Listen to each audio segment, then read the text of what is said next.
বন্ধুরা, আশা করি আমরা সব ভালো আছেন। আমরা দেখছেন জয়দেব স্কুলস ইউটিউব চ্যানেল। তো মাদ্রাসা সার্ভিস কমিশনের গ্রুপ ডি যে ইন্টারভিউ পরীক্ষা রয়েছে, তো সেখানে জেলা ওয়াইজ কিন্তু আমি টপিক দিচ্ছি। আমরা জেলা ওয়াইজ কিন্তু প্রশ্ন উত্তর আমাদের যদি জিজ্ঞাসা করে তাহলে কিন্তু অনায়াসে এই যে টপিকগুলো দিচ্ছে সেখান থেকে নিয়ে হুবহু কমন পেয়ে যেতে পারেন।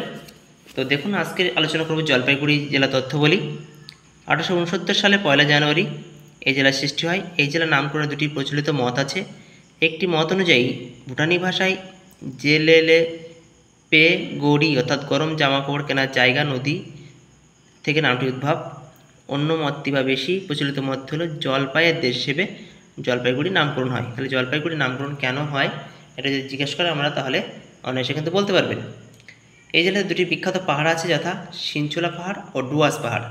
দুটি নদী প্রকল্প আছে, তিস্তা বাঁধ প্রকল্প আর সংকোষ নদী প্রকল্প। এই জেলার বক্স অঞ্চলে পশ্চিমবঙ্গে সবচেয়ে বেশি ডলোমাইট পাওয়া যায়। তিনধরি আছে, পশ্চিমবঙ্গে সবচেয়ে বেশি ফেলোস্পর পাওয়া যায়। তেরিপাড়ায় সিট্রোনেলা সুগন্ধি নিষ্কাশনের কারখানা আছে। এই জেলায় একটি জাতীয় উদ্যান আছে, যথা গরুমারা চাপড়ামারি নামক এক প্রকার বিরল প্রজাতি মাছ থেকে চাপড়ামারি নামকরণ হয়। ময়নাগুড়ি শহরের নিকটে অবস্থিত।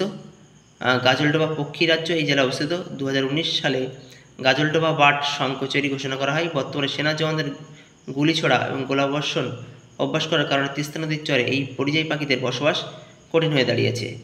অভয়ারণ্যতে পশ্চিমবঙ্গে সবচেয়ে বেশি প্রজাতির পাখি দেখা যায়। এই জেলার বান্দাবানি বনাঞ্চল, গারুচেরা বনাঞ্চল, ভুটান সীমান্তে খুবই দর্শনীয় স্থান। চাপড়ামারি থেকে 7 কিমি দূরবর্তী স্থানে কুমাই থেকে হিমালয়ের চড়াই পথ শুরু হয়েছে। এই জেলার প্রধান নদী তোরসা। এই নদীটি দক্ষিণ তিব্বতের চুম্বি উপত্যকা থেকে উৎপন্ন হয়েছে। তিস্তা নদীর ভয়ঙ্কর বন্যার জন্য একে ত্রাসী নদী বলা হয়।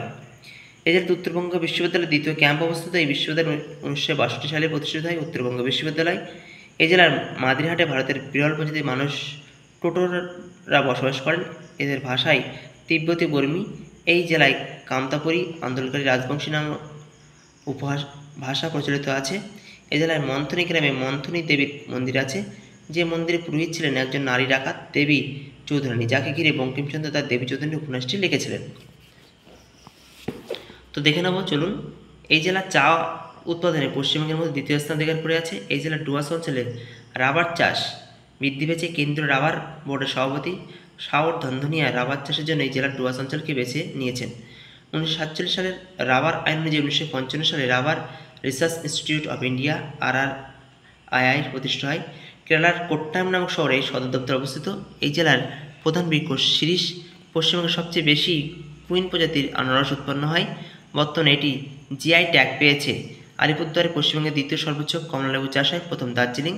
এই জেলার অরণ্য বাস করে অষ্টমঙ্গলীয় জনগোষ্ঠীর কোচ রাবার উপজাতি মানুষ। এই জেলার নিজস্ব লোকশিল্পী চোরচুন্নি ও ধাম গান এক ধরনের লোকসঙ্গীত, রাজবংশীদের লোকসঙ্গীত ভাওয়া। এই জেলাতে ভারতের প্রথম ফরেন্সিক সায়েন্স ল্যাবরেটরি স্থাপিত হয়। তিনধরিয়া জিপসাম পাওয়া যায়। গরুমারা অভয়ারণ্য 1976 সালে গড়ে উঠেছিল 960 হেক্টর জমিতে। এই জেলায় করলা নদীকে জলপাইগুড়ি টেমস নদী বলে ডাকা হয়।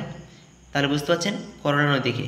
সুকৃত নদীকে এই জেলার দক্ষিণ নদী বলা হয়। এই জেলার তিস্তা নদীর তীরে গাজলডোবা জলভূমি অবস্থিত। এই জেলার চিলাপাতা বন্যপ্রাণী অভয়ারণ্য হাতির জন্য বিখ্যাত। মূর্তি নদীর ধারে গরুমারা জাতীয় উদ্যানের পাশে মূর্তি উদ্যান খুবই জনপ্রিয় পেয়েছে। জলপাইগুড়ির গজলডোবায় ভোরের আলো এবং মেটালি পর্যটন কেন্দ্র খুবই জনপ্রিয়। তো এই জেলার এবার প্রশ্ন উত্তর কিছুটা আমরা করে নেব। শুধুমাত্র প্রশ্ন উত্তর পড়লে হবে না, যে ইতিহাসগুলো পড়লাম সেগুলো কিন্তু অবশ্যই আমাদের জানা দরকার, নতুবা কিন্তু সঠিক অ্যান্সার দিতে পারবেন না। সমস্ত জেলাকে কভার করা হয়েছে। জলপাইগুড়ি সাব ডিভিশন কত সালে তৈরি হয়? 1963 সালে 4 মাস। জলপাইগুড়ি জেলা স্বাধীনতার সময় কোন প্রেসিডেন্সি বিভাগে অন্তর্ভুক্ত ছিল? কলকাতা। জলপাইগুড়ি জেলার জন্ম কত সালে হয়? 1869 সালে 1 জানুয়ারি। বৈকুণ্ঠপুর শহরটি বর্তমানে কোন শহরে? জলপাইগুড়ি সদর মহকুমা। 1854 সালে জলপাইগুড়ি কোন জেলা অন্তর্ভুক্ত ছিল? রংপুর জেলা। তারপর দেখুন, লিজ নদী কোন জেলা দিয়ে প্রবাহিত হয়েছে? দার্জিলিং। তারপর দেখুন, দার্জিলিং কার্শিয়াং রুটে কী নামে পরিচিত?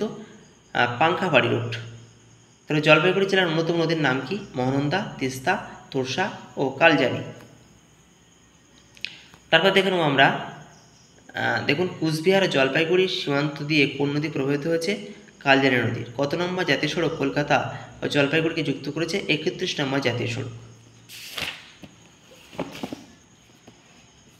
তারপর দেখুন রাজবংশী ও মেষ গোষ্ঠীর মানুষ এই জেলায় কী ভাষায় কথা বলে? বাংলা ভাষায়। পৃথিবীর অন্যতম বিরল জনগোষ্ঠীর মানুষ হিসেবে কাদের দেখা যায় এই জেলায়? টোটো, বর্তমান আলিপুরদুয়ারে। জলপাইগুড়ির মাঝে বরাবর কোন নদী প্রবাহিত হয়েছে? উত্তরে করলা নদী। এনসিপি রেলস্টেশন কোন জেলায় অবস্থিত? নিউ জলপাইগুড়ি। আমরা জানেন যারা ভ্রমণ পিপাসু মানুষ দার্জিলিং, জলপাইগুড়ি, গ্যাংটক যে কোনো জায়গায় যেতে গেলে কিন্তু আমাদের এই নিউ জলপাইগুড়ি বা এনসিপিতে নামতে হয়, তাই এটি জলপাইগুড়ি জেলায় অবস্থিত। পশ্চিমবঙ্গে কোন শহর থেকে হিমালয়ের বেশ কয়েকটি শৃঙ্গ দেখা যায়? জলপাইগুড়ি। ময়নাগুড়ির দক্ষিণ পূর্ব দিকে কোন নদী প্রবাহিত হয়েছে? জয়দা নদী। এই নদীর ধারে আছে প্রাচীন জল্পের শিব মন্দির। তারপর দেখুন জয়ন্তী গুহার মধ্যে কোন মন্দির আছে? মহাকালের মন্দির, এটি বর্তমান আলিপুরদুয়ারে অবস্থিত। তারপর দেখুন ঘিস নদী ও টায়না নদী কোন জেলা দিয়ে প্রবাহিত হচ্ছে? জলপাইগুড়ি। মন্থনী দেবীর পূজা কোথায় হয়? জলপাইগুড়ি। জুরন্তি সেতু কোন দুটি অঞ্চলকে যুক্ত করেছে? শিলিগুড়ি ও ডুয়ার্স। তাই হচ্ছে আমাদের গুরুত্বপূর্ণ প্রশ্ন উত্তর এবং জেলার ইতিহাসের প্রশ্ন উত্তর, জেলার নলেজ, এইগুলো ভালোভাবে তৈরি করবেন। আশা করি আপনারা এই জেলার থেকে কোনো প্রশ্ন ধরলে অবশ্যই অনায়াসে 100% কিন্তু উত্তর দিতে সক্ষম হবেন। তো চ্যানেলটি কেমন লাগছে অবশ্যই কমেন্ট করে জানাবেন। সকলে ভালো থাকবেন, সুস্থ থাকবেন। যারা চ্যানেলটি নতুন অবশ্যই সাবস্ক্রাইব করে পাশে থাকবেন।